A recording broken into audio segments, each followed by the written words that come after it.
Hello everyone, welcome to my channel. स्वागत है आपका मेरे चैनल पे। तो चलिए आज से जो है हम स्टार्ट करते हैं न्यूक्लियर पावर प्लांट के जो बेसिक क्वेश्चंस है वो, और स्लोली जो है हम इसके डिफरेंट टॉपिक्स भी देखेंगे, जैसे हमने हाइड्रो और थर्मल के कंप्लीट किए हैं। ठीक है, तो चलिए ज़्यादा देरी नहीं करते और स्टार्ट करते हैं आज का वीडियो। तो ये जो है मैंने एक डायग्राम दिया है न्यूक्लियर पावर प्लांट का। तो चलिए देखते हैं एक एक जो यहाँ पे लेबलिंग की हुई है उसका क्या रोल होता है और कैसे वो काम करता है। तो फर्स्ट इसमें आ जाता है कंटेनमेंट स्ट्रक्चर। कंटेनमेंट स्ट्रक्चर क्या होता है? ये एक स्ट्रॉन्ग कंक्रीट और स्टील का कवर होता है जो पूरा न्यूक्लियर रिएक्टर को प्रोटेक्ट करता है। इससे जो है जो भी रेडिएशंस जो निकलती है वो बाहर नहीं निकलती और सब कुछ जो है वो सेफ रहता है। नेक्स्ट आ जाता है रिएक्टर वेसल। ठीक है, ये देखिए ये आ जाता है रिएक्टर वेसल। यहीं पे जो है फ्यूल जैसे कि यूरेनियम रॉड होते हैं और ये रॉड हीट प्रोड्यूस करते हैं जब न्यूक्लियर फिजन होता है, यानी एटम्स का टूटना। याद रखिएगा फिजन, इसके ऊपर भी जो है क्वेश्चंस बनते हैं, हम आगे अभी और देखेंगे। नेक्स्ट थर्ड नंबर पे आ जाता है कंट्रोल रॉड। ये रॉड जो है रिएक्शन को कंट्रोल करते हैं, है ना, इसलिए तो इसका नाम है कंट्रोल रॉड। तो ये जो है रिएक्शन को कंट्रोल करते हैं। अगर ये रॉड्स को अंदर ले जाओ तो रिएक्शन स्लो हो जाती है, और रॉड्स को अगर बाहर ले जाओ तो जो रिएक्शन है वो फास्ट होने लगती है। मतलब कि ये जो है रिएक्शंस को कंट्रोल करता है और जो मशीन्स को है सेफ रखता है। नेक्स्ट आ जाता है प्रेशराइज़र। ठीक है, फोर्थ नंबर पे आ जाता है प्रेशराइज़र। ये डिवाइस प्राइमरी सर्किट के पानी को हाई प्रेशर में रखता है ताकि पानी 300 डिग्री तक के 300 डिग्री सेल्सियस तक गर्म होकर भी बॉईल ना हो। इससे हीट ट्रांसफ़र एफिशिएंट होती है। नेक्स्ट आ जाता है स्टीम जनरेटर। ठीक है, फिफ्थ नंबर पे आ जाता है स्टीम जनरेटर। प्राइमरी हॉट पानी जो रिएक्टर से आता है ना, प्राइमरी हॉट पानी जो कहाँ से आता है? रिएक्टर से। यहाँ दूसरे पानी को हीट करता है जिससे दूसरा पानी स्टीम भाप में कन्वर्ट होता है।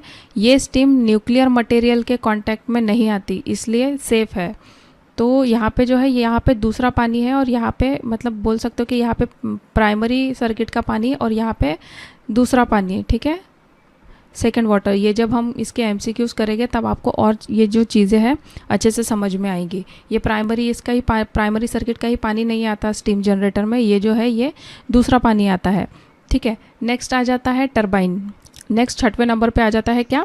टरबाइन। स्टीम की जो भी फोर्स होती है उससे टरबाइन ब्लेड्स घूमते हैं जिससे फ़ैन की ब्लेड घूमती है और ये मैकेनिकल एनर्जी यहाँ पे बनाता है। ठीक है, नेक्स्ट जो जनरेटर है, टरबाइन का ही जो शाफ्ट है वो जनरेटर को कनेक्टेड होता है और टरबाइन का ही शाफ्ट जनरेटर को चलाती है, और जनरेटर मैकेनिकल एनर्जी को इलेक्ट्रिकल एनर्जी में जो है वो कन्वर्ट करता है, और ये बिजली ट्रांसमिशन लाइन से सिटीज़ में जाती है।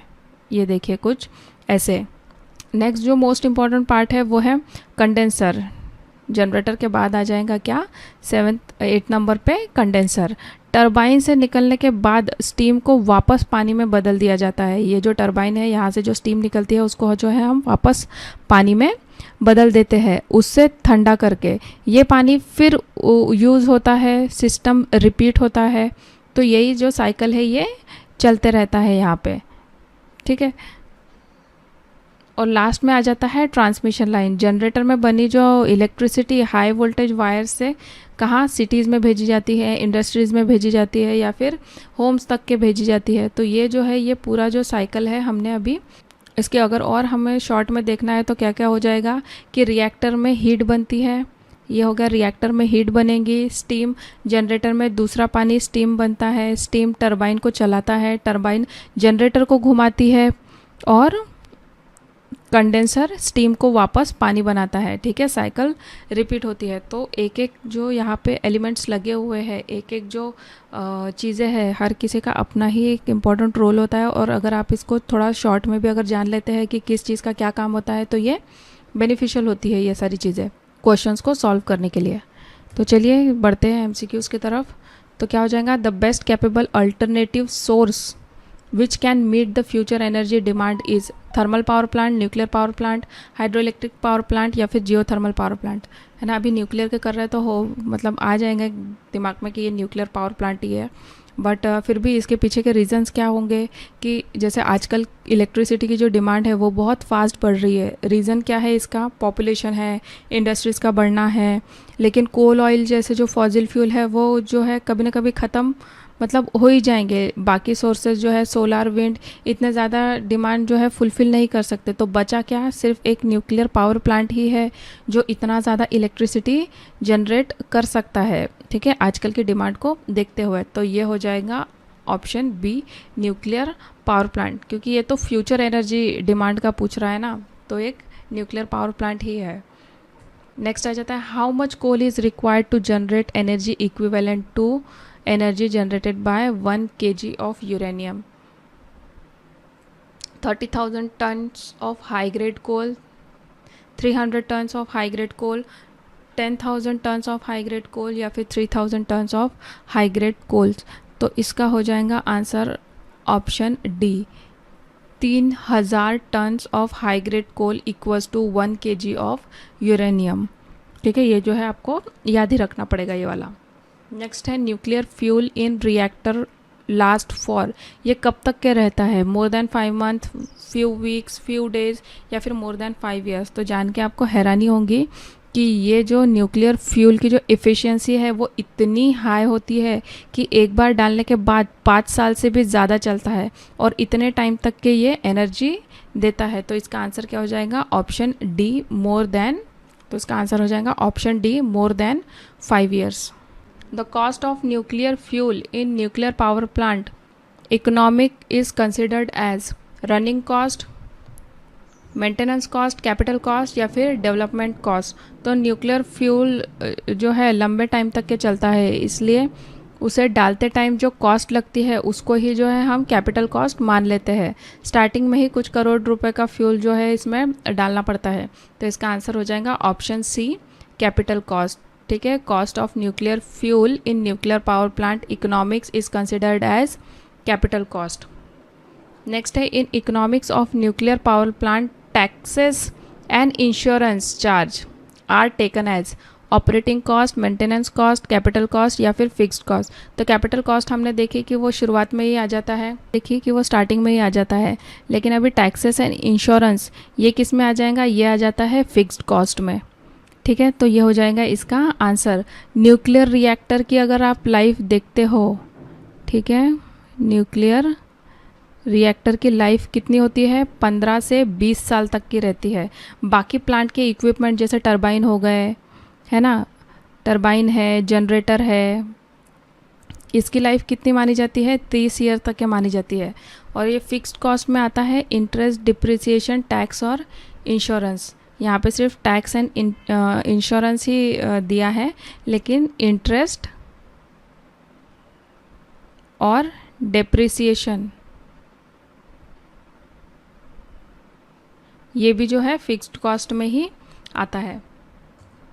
नेक्स्ट हो गया, which of the following are not taken as operation and maintenance cost in economics of nuclear power plant. इनमें से जो है कौन सा ऑपरेशनल एंड मेंटेनेंस कॉस्ट नहीं है?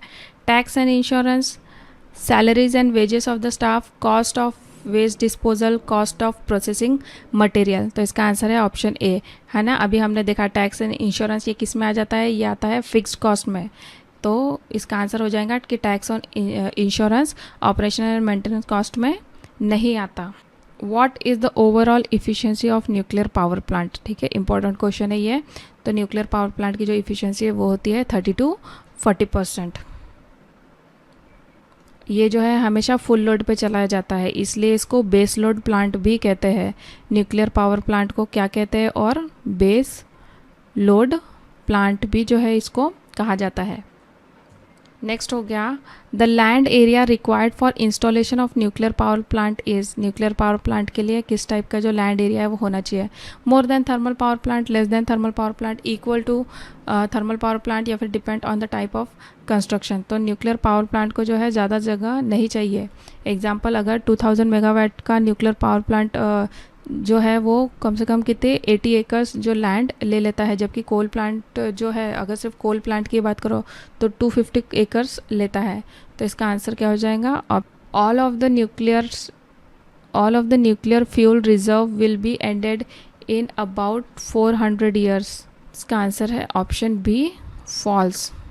न्यूक्लियर फ्यूल की डिपॉजिट दुनिया भर में अवेलेबल है, इसलिए ये प्लांट हज़ारों साल तक के इलेक्ट्रिसिटी सप्लाई कर सकते हैं। With respect to the load centre, which location is suitable for establishment of nuclear power plant? Local centre, near load centre but at reasonable distance, far away from the load centre, near chemical industries. तो जो nuclear fuel के transportation cost जो होती है वो बहुत कम होती है, इसलिए जो प्लांट को है लोड सेंटर के पास लगाया जा सकता है, लेकिन सेफ्टी पर्पस जो है उसे भीड़ भाड़ वाले जो इलाके हैं उससे थोड़ा सा दूर ही रखते हैं। तो इसका आंसर हो जाएगा option B, near the load centre but at reasonable distance. ठीक है, तो ये थे question based on nuclear power plant. Hope you like it and thanks for watching.